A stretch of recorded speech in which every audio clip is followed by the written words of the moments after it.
नमो महावदन्याय कृष्ण प्रेमप्रदायते कृष्णाय कृष्ण चैतन्य गौरक्षे हे कृष्णा करुणा सिंधो दीनबन्धु जगत्पते सुकेशा गोपिका कान्ता राधा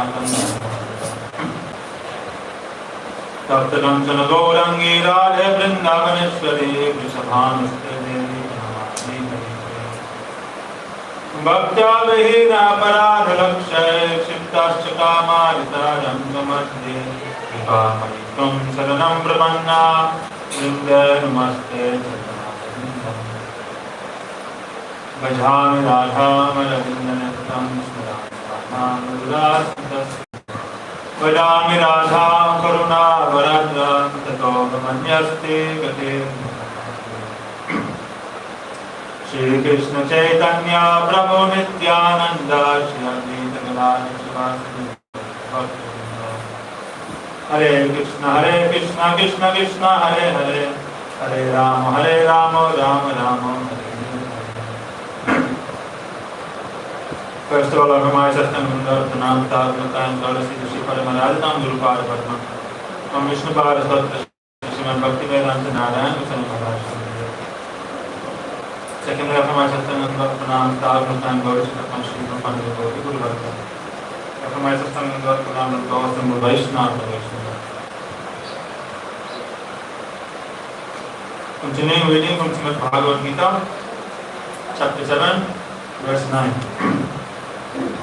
पुण्य गंध प्रतिव्यंचा तेजश्चास्मि विभावसो जीवनं सर्वभूतेषु तपश्चास्मि तपस्विषु. I am the pure fragrance of the earth, the heating fire, the life in all beings, and the austerity of the ascetics. Bhavanuvad, Srila Vishwanath Chakravarti Thakur. According to the Amarkos dictionary, the word punya means an original and attractive fragrance. The use of the word cha indicates the relationship of the word punya, rasa, taste, etc. The word teja implies the capacity to digest and cook all ingredients.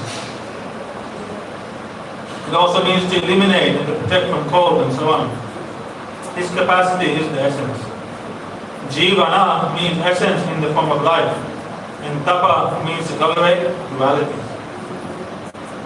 So that is what is called tapa, austerity. Dualities come, but you have to tolerate all these different dualities. This is the austerity. Any problem comes, then you become angry, become disturbed. Then where is the tapasya? Where is the self-restraint? Then you lose all your tapasya. By anger, then all the austerity you accumulated is all lost. Therefore, to tolerate, control one's anger, tolerate all duality, this is called tapa. Shloka 10. Bijam mam sarva bhutanam viddhi partha sanatanam buddhir buddhimatam asmi tejas tejasminam aham. O Partha, know me to be the eternal cause of all beings. I am the intelligence of the intelligent and the prowess of the powerful. Bhavanuva. The word bija, seed, means the untransformed core, which is called pranam. Sanatan means eternal. The essence of an intelligent person is intelligence, and that is me. Sloka 11. Balam balavatam chaham kama raga vivarchitam dharma viruddha bhuteshu kamosmi bharata. O best of the Bharat dynasty, I am the strength of the strong, free from attachment and desire. In all beings I am sexual union in accordance with dharma, for the purpose of procreation alone. Bhavanava, the word kam generally refers to desire for one's maintenance, and ra refers to anger. In this context, however, these meanings do not apply. Dharma aviruddha means that which is not opposed to dharma. That is passion which is used only to produce children from one's wife, one's own wife. Sloka 12. Ye chaiva sattvika bhava rajasas tamasas chaya matta veti tan vidhi natyaham teshu te mayi. Know that all states of existence, sattvic, rajasic and tamasic, are manifest by the modes of my material nature. I am not subject to these modes, for they are all under control of my energy. In this way I have explained only some of the vibhutis, such as those which are the cause and the essence of objects. So what is the purpose of going into details? Everything is under my control and is my vibhuti. To explain this, Sri Bhagavan speaks this sloka beginning with the word Ye Chaiva. Control of the mind and senses, as well as the devas themselves, are sattvic bhavas, states of existence. That means the demigods are in the mode of goodness. Therefore they are administrating, maintaining. Passion is creation, goodness is destruction, and sattva is maintenance. The demigods in the mode of goodness, they are assigned the task of maintaining, the one maintenance in the universe. Providing rain, sun, air, light, all these things. Happiness, pride, and other such feelings, as well as the asuras themselves, are rajasic bhavas. And lamentation, delusion, and other attitudes, as well as rakshasas, those are lower than asuras, are tamasic bhavas, nature. So the difference between asura and rakshasa. Asuras mean the demons, but they may be cultured. They have some standard. But rakshasas, they drink blood, eat flesh, they change their form, they can fly in the sky. They are like full on, very demoniac, like tamasic nature. They have tamasic tendencies. The asuras are more refined. They're more classy, more high class than the rakshasas. But they are still opposite to Bhagavan, opposed to Bhagavan. So in reality it doesn't make no much difference. Whether you are, this is like, Prabhupada in his Upadesh, Upakyam, he describes that there is one story how there were three thieves, and they were stealing, and finally they were brought before the king. The king, he was brought to give punishment, and he said, yes, put them all in chains. So he said, look, this Shudra is very low class, you find him in an iron chain. Then next, he was like Vaishya, Kshatriya, you find him in a silver chain. But this Brahmana, he is a thief, you find him in a gold chain. Totally, chain is chain, whether it's gold or iron or silver, it's still a chain, you find it. Doesn't make a difference what chain you are bound with. But generally Brahmanas, they are in Sattvagun, Kshatriya is in Rajaguna, and this Shudra is in Tamagun. So whether you are Rakshasa or Asura, you are still opposed to Bhagavan, it doesn't matter. Whether you are in the mode of Tamagun or you are in the mode of Rajaguna, it does not matter. Still you are opposed. And therefore, they can never have any auspiciousness in their life. They all come from me, these different bhavas, natures. But it should be understood that they are the effects of the gunas of my material nature. So I am not personally present in them. Unlike the jivas, I am not under their control. Rather, they exist under my control. But in reality, the chain of Sattva actually is more binding than Tamagun. There is a higher class of enjoyment. Therefore the gold chain. It's harder to give that up. It is like someone who is in Tamagun, he is doing intoxication, drugs, eating all these things. If Vaishnava gives mercy, they are able to give up all these tendencies. But they are low tendencies. There is nothing. They are more easy to give up. Someone who is in mode of Sattva, he is very proud, he has all good qualities, and he is attached to all these things. How will he give up that pride? How will he give up that? He's learning all these qualities he has achieved. They are obstacle for him, but how will you give them up? Engaging Bhagavan's service is very difficult. So you see, people who are very wealthy, Janma Ishwarya Sudhi, Janmaishwarya Sutta Sri Edamadam Adapuma.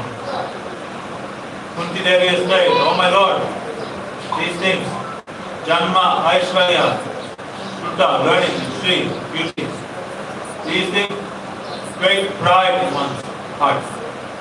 People who have this pride, they cannot come to Bhagavan. But very difficult. Someone is very beautiful, and they don't know how they do bhajan, how they surrender. Someone is very learned, PhD, that PhD, this doctorate, that doctorate, postdoctorate, patents, this and that. How will you give up all these things and sit down in Vrindavan in the dust and chant Harinam? Someone has a lot of wealth and money, driving around in Mercedes, BMWs, and has a Porsche, and he's flying every weekend to Dubai, here and there, spending money, going here and there. And what? How will you give up all that happiness to bhajan? And someone who is born in a very high family, royalties, you have ever seen? The royalties in England, they were coming India, chanting you have Queen Elizabeth, their family, this family, that family. Norway, they have Queen, Denmark, they have all so many queens and royalties. Any of them come ever to bhajan? Never. Because they have the high birth, they are so attached to that. So much. So many perks, so many benefits. How will you give up? It's not impossible. Therefore, the golden chain. The Brahmana actually is more bound. Someone in the mode of goodness is more bound than someone in the mode of Bhagavan. That enjoyment is more higher. How would we give that up? That's why the king said, put the golden chain on it. It's actually a greater bondage than those in the Raja and Tamaka. Because there the suffering is minimal. Tamaka, the suffering is more. One can easily see the suffering in that. It's more evident. Give that up. It's like the suffering is more hidden. It's less. Therefore, it is a higher class of enjoyment. So it's very hard to give up. Ultimately, one without surrendering unto the Lord, ultimately, if one does surrender unto the Lord, regardless of whether you are Sattva, Raja, Tama, you will transcend these modes and come to the state of Nirguna. So he is saying that unlike the jivas, I am not under their control, means the gunas. Rather, they exist under my control. 13. Trivir guna maya bhava evi sarva vidam jagat mohidam na vijanati mam ebhya param avyayam. Deluded by these three states of existence, sattva gun, rajagun and tamagun, the whole world does not know me, beyond who am beyond the mode and imperishable. To speak of Bhagavan, even the people that do not even know this concept of sattva rajatama. Even this concept is beyond them. Concept of the Atma. This Maya Tattva, Jeev Tattva. They have never heard of Hari, they have no conception even. So the only thing is Dehatma would think. This Deha body is my Atma. This is the Buddhi, this is the kind of intelligence they have. Dehatma would think. I am this, I am that. This is mine. This is theirs. Thinking in the terms of I and mine, related to the body. Very hard for them to understand anything beyond that. And if you do even explain, they have no desire to go beyond this conception of the body. They are happy just maintaining body and satisfying the urges of the body. Therefore, kripa, mercy is required. Mercy of the Lord.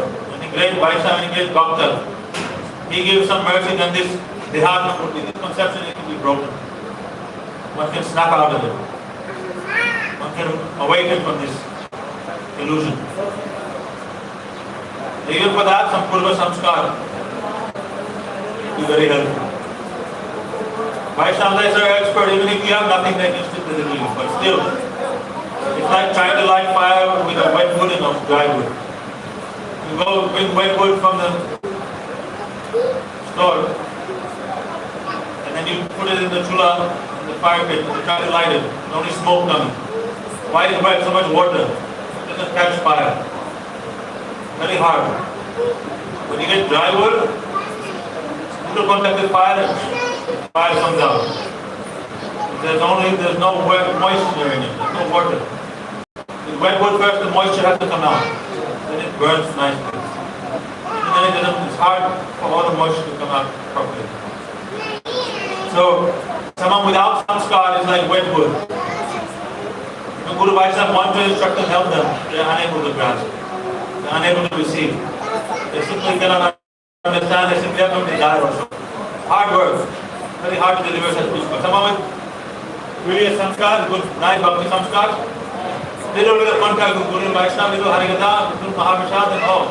Feelings will awaken. They will give up everything. Without even asking. So therefore, the Vaishnava, they can help, they can deliver the jivas from their bondage. Without Vaishnava Kripa, without Vaishnava mercy, nothing is possible. Bhavanuvad, Arjuna may ask, why do people not know you, Parameshwar?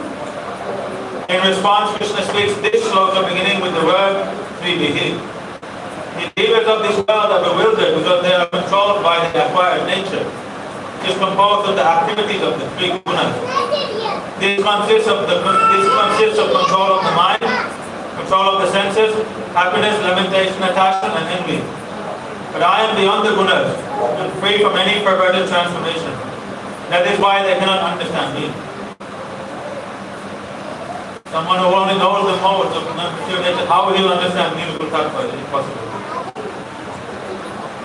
Sloka 14. Daivi hiya shakuna mai mama maya duratya mameva ya prapanyante mayam etam tarantite. Famous sloka of Bhagavad-gita. This external energy of mind, which consists of the three gunas and which bewilders the jivas, is certainly very difficult to overcome.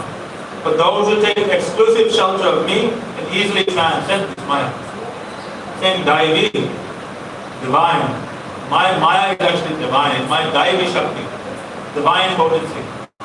If the jivas are very insignificant, how will they overcome this divine potency? Without assistance and help from the divine, they cannot overcome this maya. Therefore, Krishna is saying, Mom, take shelter unto me. Take shelter of me, I will then deliver you. Bhavanuvad. The following question may be raised. How can one become free from the delusion created by the three gunas? In response, Bhagavan speaks this shloka beginning with the word Daivi.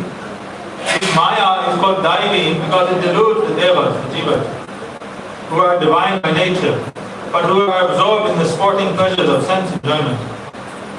This Maya is Gunamayi, composed of the three gunas. The word Gunamayi has another meaning. It has the form of a strong rope with three strands. This Bahiranga Shakti which belongs to me, Parameshwar, is Duratyaya, extremely difficult to cross over. No one is able to cut this rope and become free from the bondage of the gunas. Sri Bhagavan says, believe me, and then touches his own chest. Goes on to say, Mom, saying, believe me. Take shelter of me. A person can only transcend this Maya if he exclusively surrenders unto me in the form of Shama Sundar.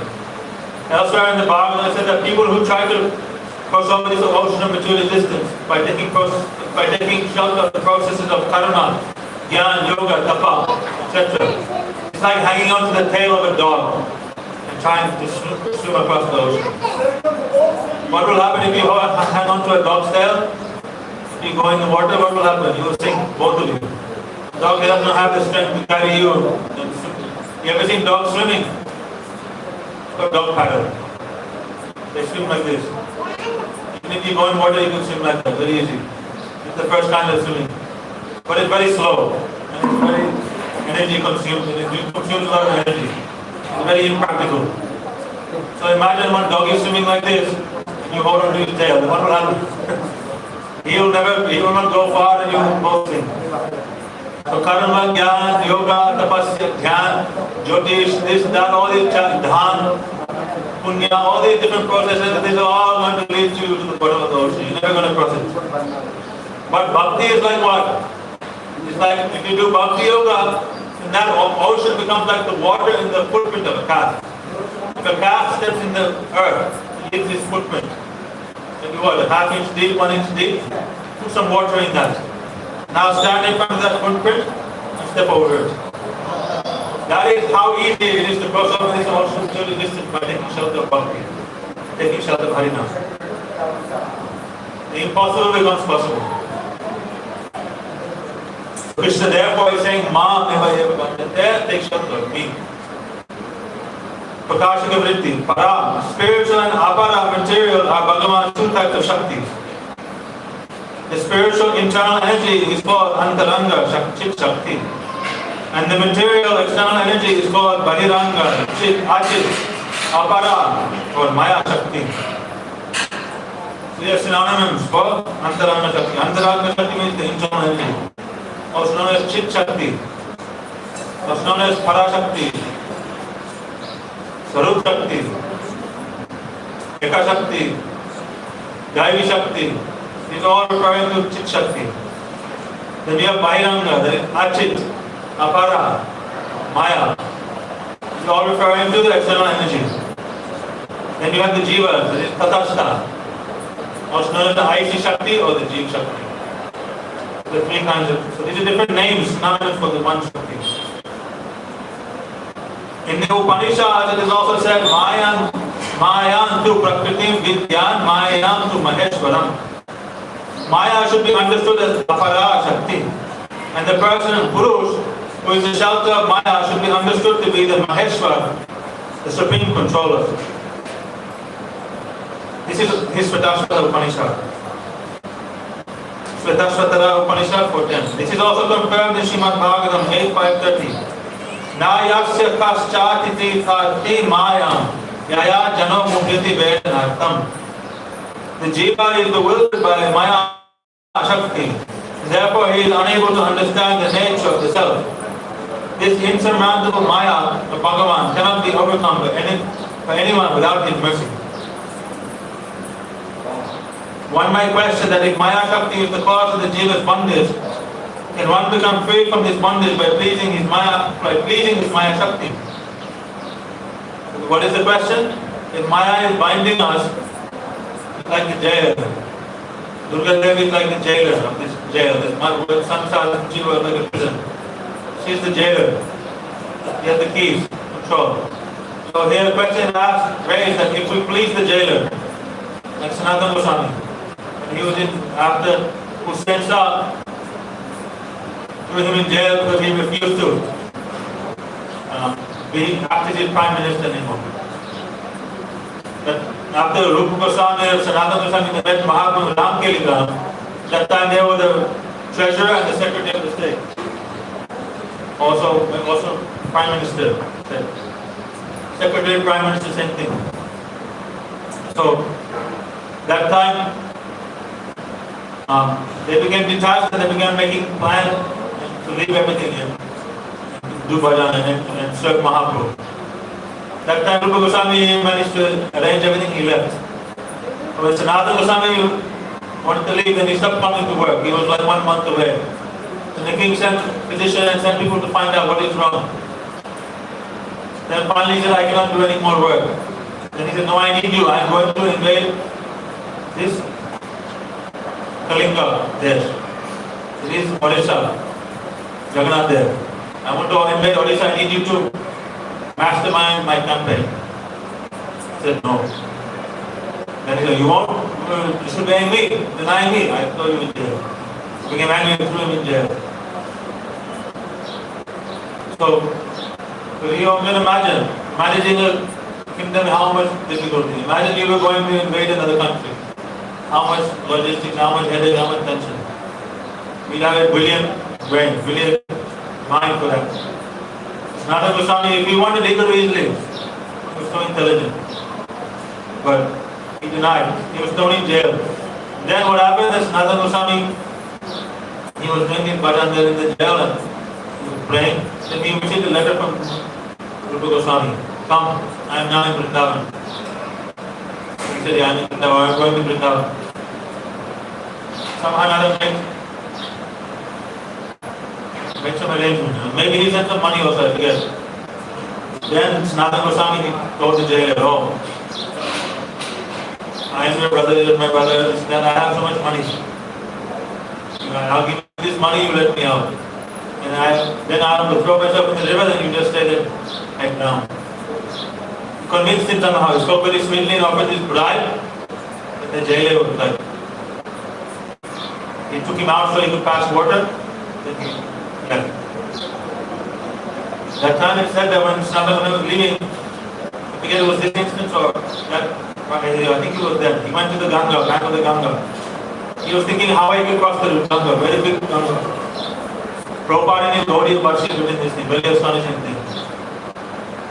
Then Sanatana Goswami was praying, how can I cross this Ganga? Then he saw one crocodile. He offered his pranam to the crocodile, did 4 times parikrama of that crocodile, sat on the back of the crocodile and crossed the Ganga. This Prabhupada Sarvata would mention in Gaudiya Bharshi. This is how he escaped. Can you imagine? So if we see a crocodile, we will run. Big mouth, 1,000 teeth, very envious creatures. But devotion is such a thing that even the heart is there, even the heart will melt. Crocodile's heart will melt. No more crocodile tears. Real tears not coming. So there he crossed the Ganga in this way. So now the question is asked, can we also bribe Durga, jailers? This question is being asked. Is it possible? She will let us out of this Maya to get some bribe. We beg for her mercy. Here, saying that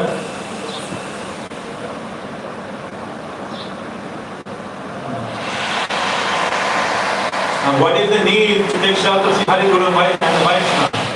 If we can bribe jailers, bribe Maya, then what is the need to take shelter of Hari Guru and Vaishnava?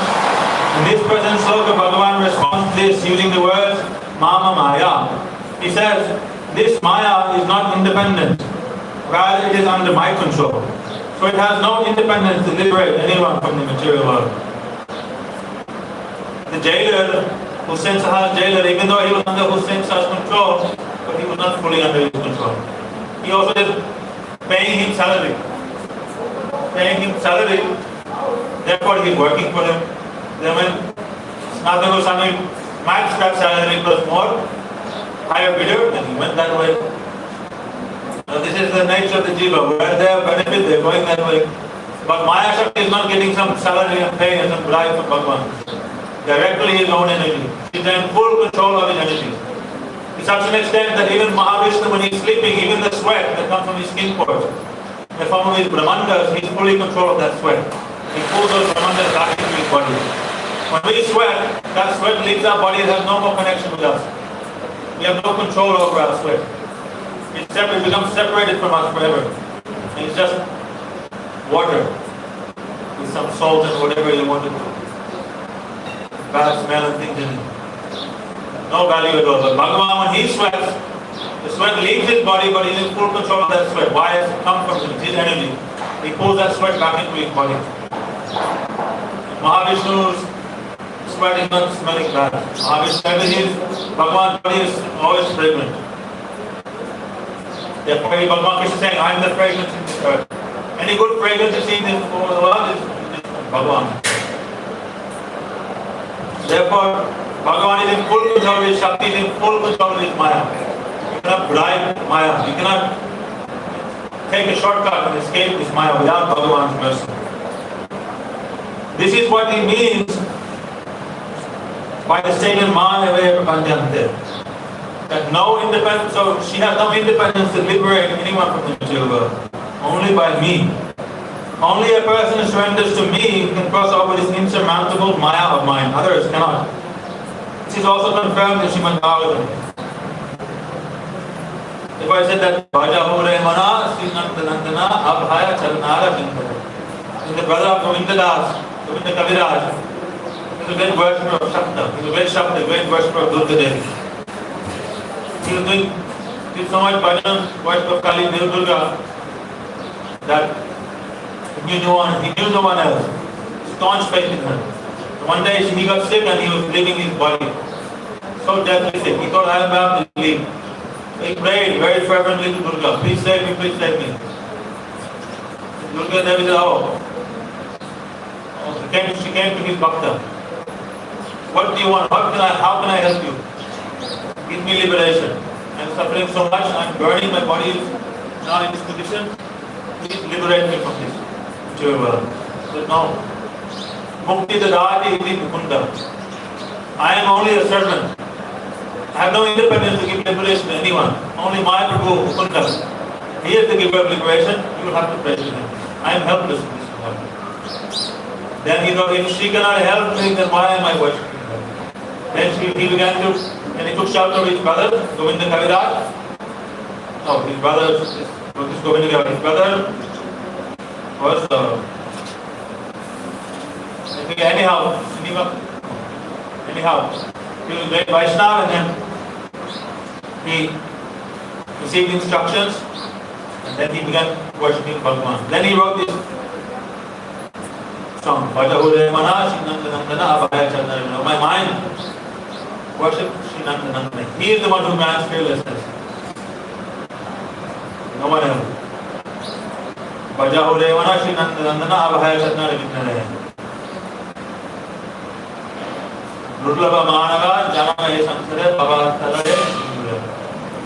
This human birth, only he can give us this, help us cross over this ocean of material existence. So in Bhagavatam it is confirmed, this is the sloka I was saying, the footprint of Akara. Samashita ye parapallava plavam mahatpadam punya yasho murare bhavam buddhit vatsapadam padam yat vipadam natesham.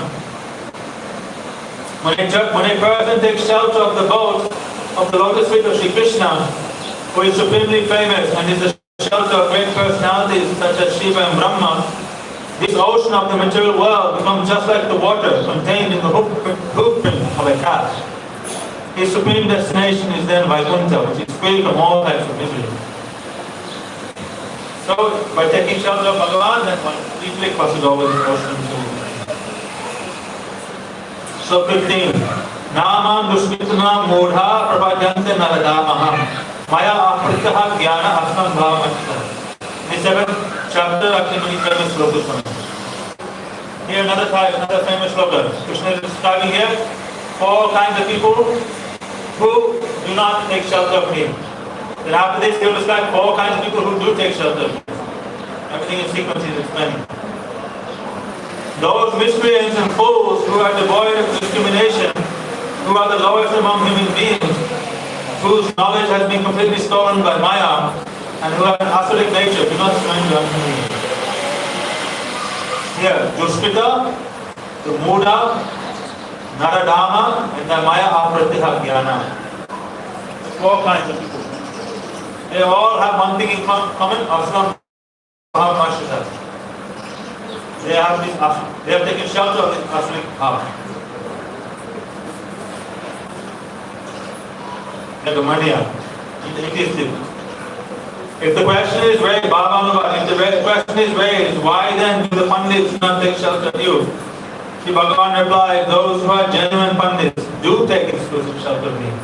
But those who like to consider themselves to be Pandits do not. The difference. One is a Pandit and one is a Pandit wannabe. So-called Pandit. If someone thinks himself a Pandit, then he is never a Pandit. If someone thinks himself, I am a Vaishnava, then you are not a Vaishnava. Amido Vaishnava, a buddhi hoile, amani na avani. Pratishtha asha hridaya dushika hoibu niraya jane. But I think I am a Vaishnava. This means if I get this kind of mentality, then what happens? Amani na avani. I can never be humble. Pratishtha asha hridaya dushika. My heart will become contaminated, polluted by this desire for Pratishtha, name and fame. Hoibu niraya gamin, I will go to hell.